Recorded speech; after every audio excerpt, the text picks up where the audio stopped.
بسم اللہ الرحمن الرحیم۔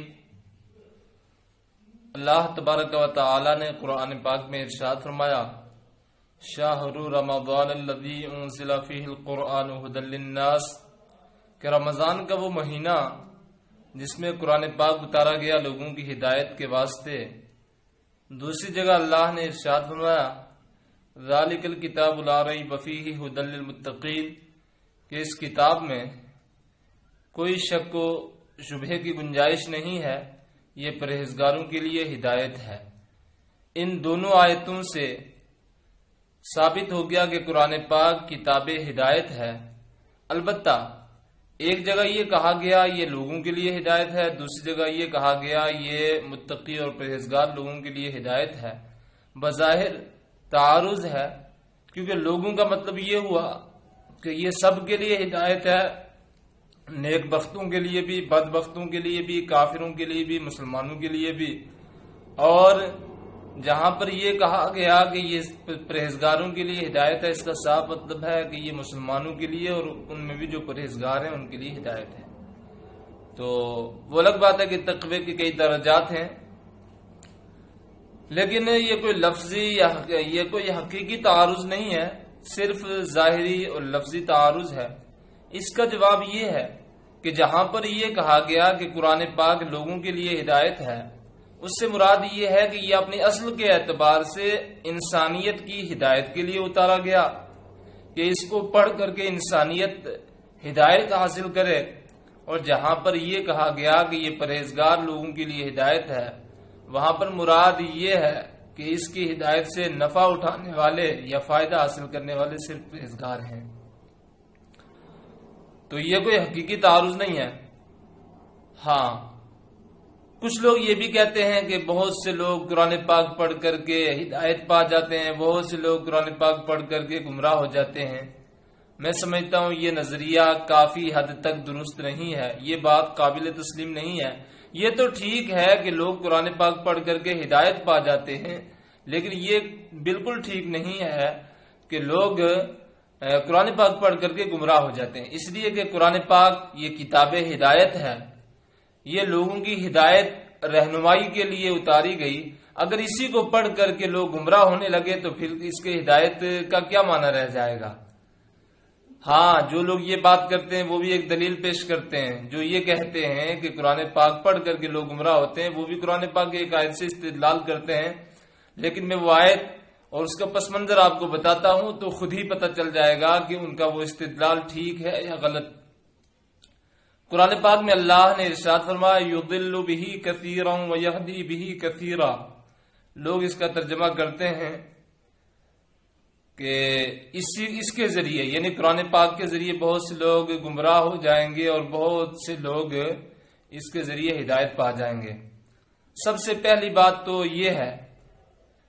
کہ یہاں پر یضل لفظ جو ہے یہ باب افعال سے ہے، اس کا معنی گمراہ ہونا نہیں بلکہ گمراہ کرنا ہے،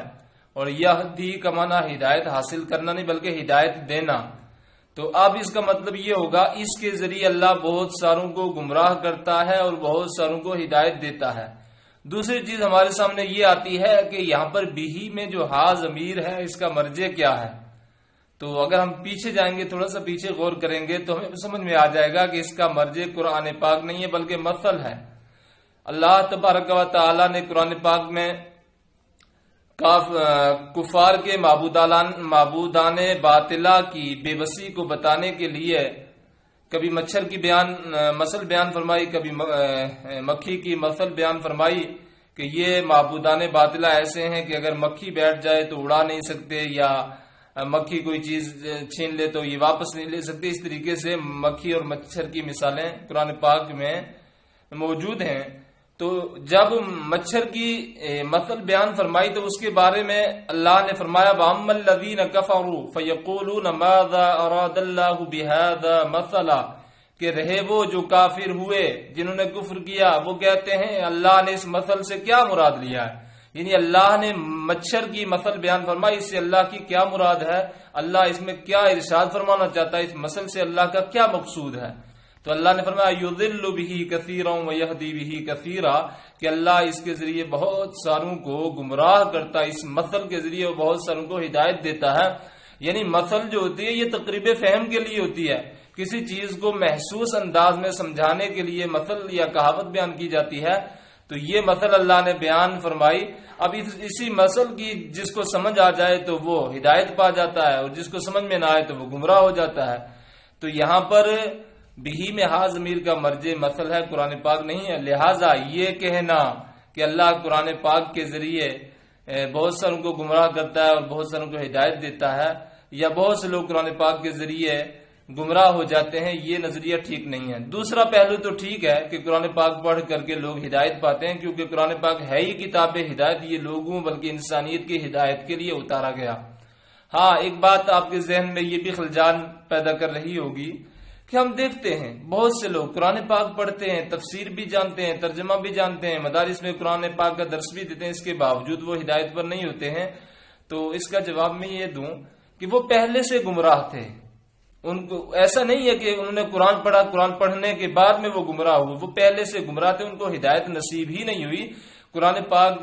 جب کوئی پڑھتا ہے تو اللہ کی توفیق بھی شامل حال ہونی چاہیے، جب اللہ کی توفیق شامل حال ہوگی تو ہدایت پاتے جائیں گے، اور پہلے سے وہ گمراہ تھے، قرآن پاک پڑھ بھی لیا لیکن توفیق الہی شامل حال نہیں ہوئی، اس لیے وہ ہدایت نہیں پا سکے بلکہ گمراہی پر رہے۔ تو لہٰذا یہ نسبت کرنا قرآن پاک کی طرف کہ قرآن پاک پڑھ کر کے گمراہ ہوئے، یہ صحیح نہیں ہے۔ پھر دوسری بات، اس کا دوسرا پہلو اعتراض کا یہ بھی ہے کہ بہت سے لوگ پہلے تو ٹھیک ہوتے ہیں، ان کے عقائد بھی ٹھیک ہوتے ہیں، نظریات ٹھیک ہوتے ہیں، لیکن قرآن پاک پڑھتے ہیں تو جب کچھ زیادہ ریسرچ ہو جاتی ہے تو وہ کچھ گمراہی کی طرف جھک جاتے ہیں۔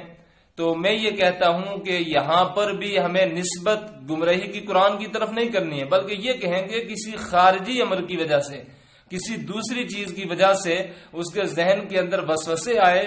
خلجان پیدا ہوئے، خیالات آئے، جس کی وجہ سے اس کے اندر گمراہی در آئی ہے۔ قرآن پاک کی طرف اس گمراہی کی نسبت کرنا قطعاً درست نہیں ہے۔